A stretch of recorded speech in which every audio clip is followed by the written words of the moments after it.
नमस्ते, welcome to my channel अभिज्ञानम। आज के इस वीडियो में हम नेचुरलिज्म फिलॉसफी के बारे में चर्चा करेंगे। नेचुरलिज्म फिलॉसफी को हिंदी में प्रकृतिवादी दर्शन कहते हैं। दर्शन क्या है? दर्शन निरंतर सत्य की खोज है, गहन चिंतन है। प्रकृतिवादी दर्शन के अनुसार अंतिम सत्य क्या है? प्रकृति है। ये आदर्शवादी के समान विचार, आत्मा, मन को सत्य नहीं मानता। ये कहता है कि जो अंतिम सत्य है वो प्रकृति और पदार्थ है। इसके अनुसार living and learning according to nature, यानी कि जीवन को जीना और सीखने की प्रक्रिया प्रकृति से संबंधित होनी चाहिए। प्रकृतिवादी दर्शन कहता है कि मनुष्य जीवन का हर पहलू प्रकृति से संबंधित है, प्राकृतिक नियमों पर आधारित है। ये कहता है कि the universe is a natural creation, यानी इस ब्रह्मांड की रचना जो है वो प्रकृति द्वारा हुई है। पदार्थों के संयोग से इस संसार की रचना हुई है। पदार्थों के संयोग और विघटन से इस संसार का अंत भी होता है। और यह जो है कुछ प्राकृतिक नियमों पर आधारित है, जैसे पानी का बर्फ में बदलना और बर्फ का पानी में बदलना, छोटे से बीज का वृक्ष में बदलना, ऋतुओं में परिवर्तन, बारिश होना। तो प्रकृतिवादी दर्शन जो कहता है कि जो संपूर्ण ब्रह्मांड है वो प्रकृति जन्य है। प्रकृतिवादी दर्शन कहता है the physical world is real, यानी कि जो भौतिक जगत है वो सत्य है, जो दिख रहा है वो सत्य है। आदर्शवादी कहते थे जो दिख रहा है वो सत्य नहीं है, सत्य क्या है? विचार है, जो कि आत्मा और मन से जुड़ा है। लेकिन प्रकृतिवादी दर्शन कहते हैं कि जो हमारे समक्ष भौतिक जगत है, फिजिकल वर्ल्ड है, जिसको हम अपने सेंस ऑर्गन से परसेप्ट करते हैं, अवलोकन करते हैं, महसूस करते हैं, वही जगत ही सत्य है। प्रकृतिवादी कहता है कि there is no spiritual world, कोई आध्यात्मिक जगत नहीं है।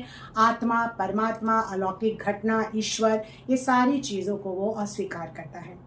नेचुरलिज्म फिलॉसफी कहता है कि the purpose of human life is to live a happy life, यानी कि मनुष्य के जीवन के जीने का उद्देश्य ही है सुखमय जीवन जीना। यानी ये कहता है कि बच्चों को या मनुष्य को स्वतंत्र छोड़ दिया जाए, उन पर किसी प्रकार का नियंत्रण ना हो, वो अपने स्वाभाविक शक्तियों के अनुकूल अपना विकास करें, उन्हें वैसा वातावरण प्रदान किया जाए ताकि वो सुखमय जीवन जी सके। नेचुरलिज्म फिलॉसफी कहता है कि morality is based on nature, यानी कि जो नैतिकता की भी जो बात होती है, चारित्रिक विकास की भी जो बात है, वो प्रकृति ही निर्धारित करेंगे। यानी कि प्रकृति में रहकर ही बच्चे सीखते हैं कि किसके साथ किस प्रकार का व्यवहार करना है। नेचुरलिज्म फिलॉसफी कहता है कि man is the best creation of the world, यानी कि मनुष्य जो है वो संसार की सर्वश्रेष्ठ रचना है। क्यों?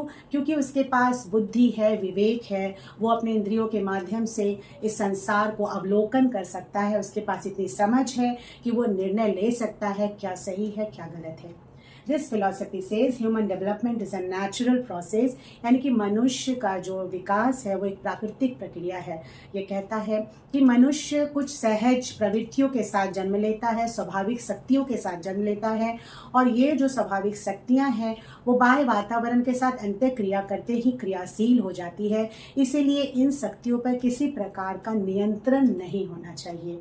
तो प्रकृतिवादी दर्शन जो है मुख्यतः इस बात पे बल देता है कि बच्चों को उनके स्वाभाविक शक्तियों के अनुकूल शिक्षा दी जाए ताकि वो खुश रहें, स्वस्थ रहें, अपने लिए एक सही वातावरण का तैयार कर सके। प्रकृतिवादी दर्शन का ऐतिहासिक परिप्रेक्ष्य देखें तो प्राचीन यूनान में अरस्तु ने ही प्रकृतिवादी दर्शन के संदर्भ में कहा कि प्रकृति के समक्ष जाकर ही हम कुछ न कुछ सीख सकते हैं। प्रकृतिवादी दर्शन के अनुयायियों में Rousseau, Francis Bacon, Herbert Spencer, John Locke, Pestalozzi आदि के नाम विशेष रूप से उल्लेखनीय हैं।